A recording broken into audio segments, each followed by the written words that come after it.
photoelectrons are emitted by green light, then they will also be emitted by light which has a frequency which is higher than green. Now if we arrange in increasing order of wavelength or decreasing order of frequency, this is increasing order of wavelength and decreasing order of frequency, which means if you go down this way, this is increasing frequency. Now if photoelectrons are emitted by green light, then they will be emitted by blue light, but since they are not emitted by yellow light, they will not be emitted by red light.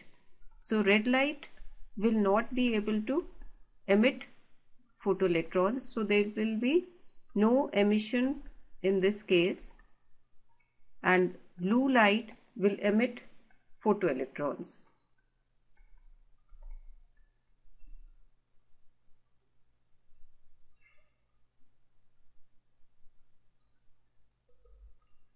The different types of transmission can be wire, example coaxial cable. Then you have free space, and in case of free space you have ground waves, sky waves and space waves. And the third type of communication can be through fiber optic cables.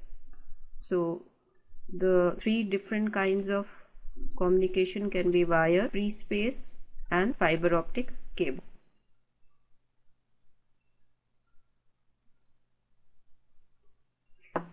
If the power factor of an AC circuit is 0.5, now power factor is given by cos phi. So cos phi is 0.5, which is half. So this gives phi as cos inverse of half, which is equal to 60 degrees. This means that the phase difference between the voltage and the current in the circuit is 60 degrees. This phase difference is 60 degrees.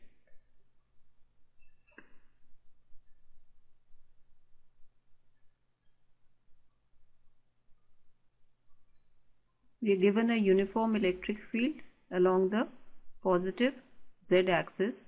In that case, the equipotential surfaces will be perpendicular to this electric field. You will have surfaces like this, planes which are in the xy direction. See, if you look at it in this way, let's say this is the x-axis, we'll choose this as the z-axis. So this is x, this is y and this is z. Now say we have an electric field which is given in this direction. So if the electric field is in this direction, the planes are going to be perpendicular to this direction.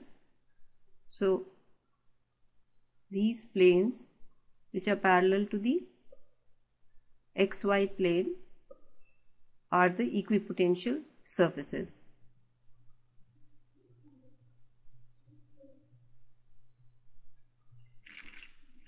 The torque acting on a current carrying coil is given by tau is equal to m cross p,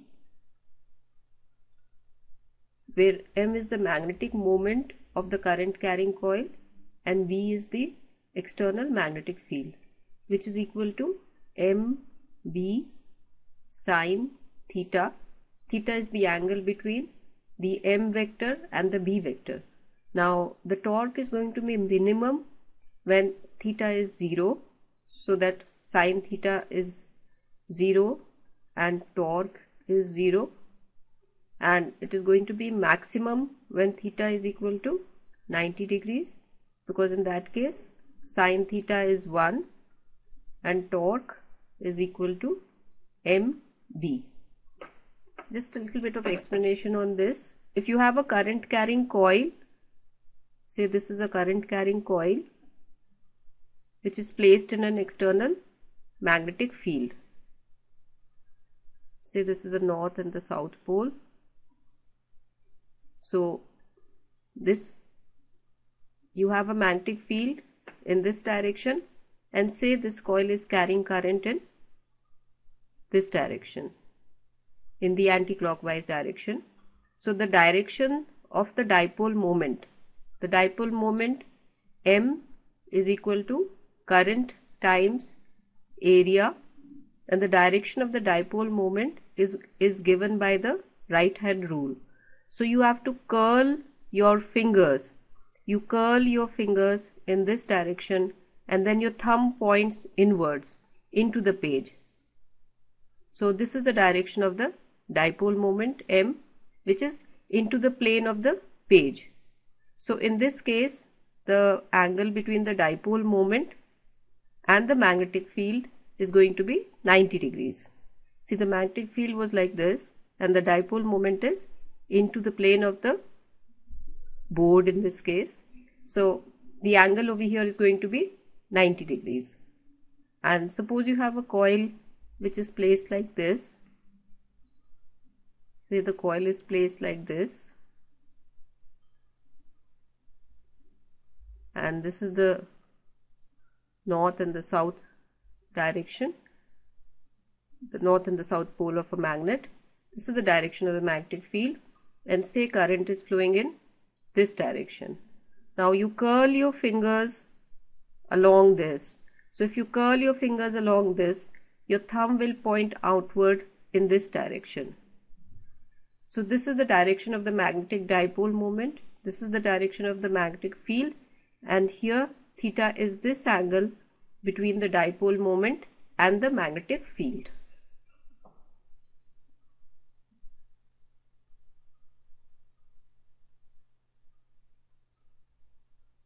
The quality factor Q is given by omega naught L by R. It is an indicator of the selectivity of the circuit, because if the quality factor is higher, that means the current at resonance will be more. Current is higher at resonance. So this is sufficient for you to write for a 1-mark question. Just a little bit more explanation on this. See, if you look at a plot of the current amplitude versus the frequency, you will find, and let us suppose compare two response curves. Say one is this and this is another. And let's say that this is a particular station that you're trying to tune. This is a particular station that you're trying to tune. Now, what would happen? This is the frequency which we are trying to catch on our radio station while we're tuning it. See, in this case, for the wider curve, as you move away from this resonant frequency, you still keep getting a fairly large amplitude of current. The current doesn't fall off. Whereas in this case, let me call this 2 and I'll call this 1. So in 2, as you move away from the resonant frequency, the current falls off sharply. That means when you're listening to the circuit and trying to tune it, this will be easier to tune because the current is going to decrease. So this circuit 2 has a better selectivity and hence a better quality factor. Now if you notice, the current is also large at resonance. That is because the resistance of the circuit is low as compared to the second circuit. That means resistance in 2 is less than in 1. Hence the quality factor for the circuit 2 is better than for 1.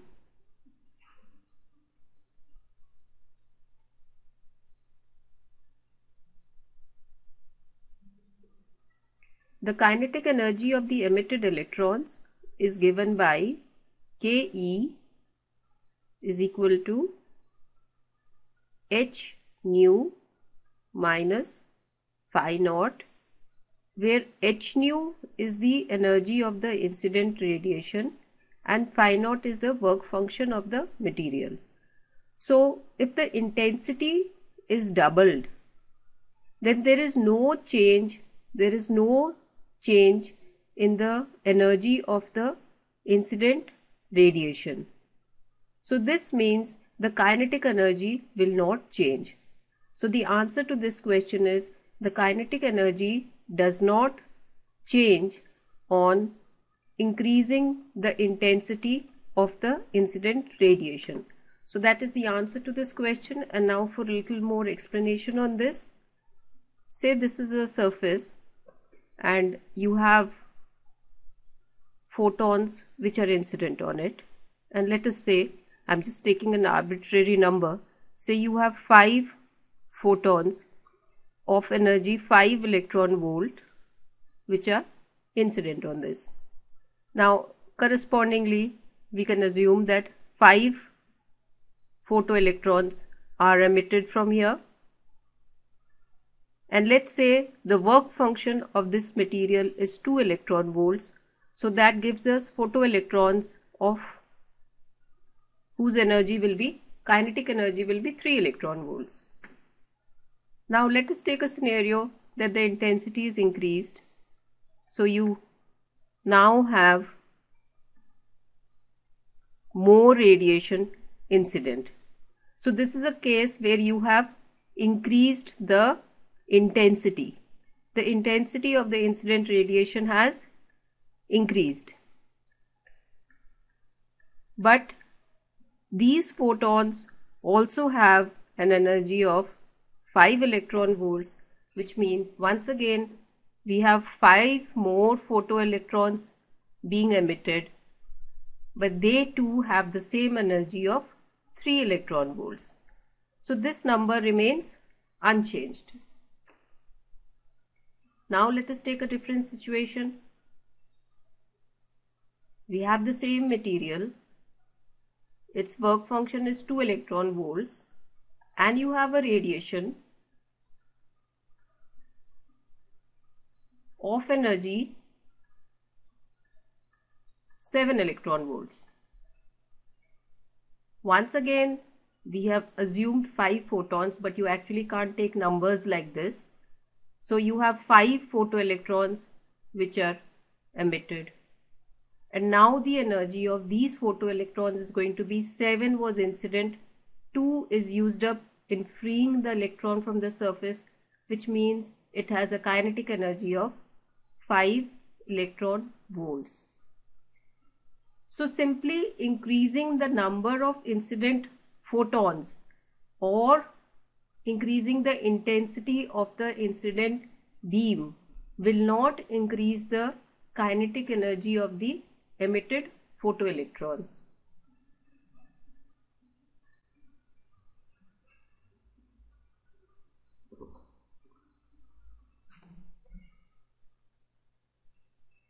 The current flowing in the wire is decreasing, and the current is flowing in the direction from Q to P. Now when the current will flow in this wire, suppose we draw the wire over here, and when the current flows through this wire, you have a magnetic field all around this wire. You have concentric circles like this. This is going into the plane of the board on this side. So suppose we take a loop over here.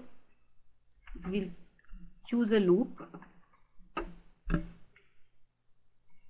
and let's say we draw the loop over here. I'm drawing a slightly bigger loop just to,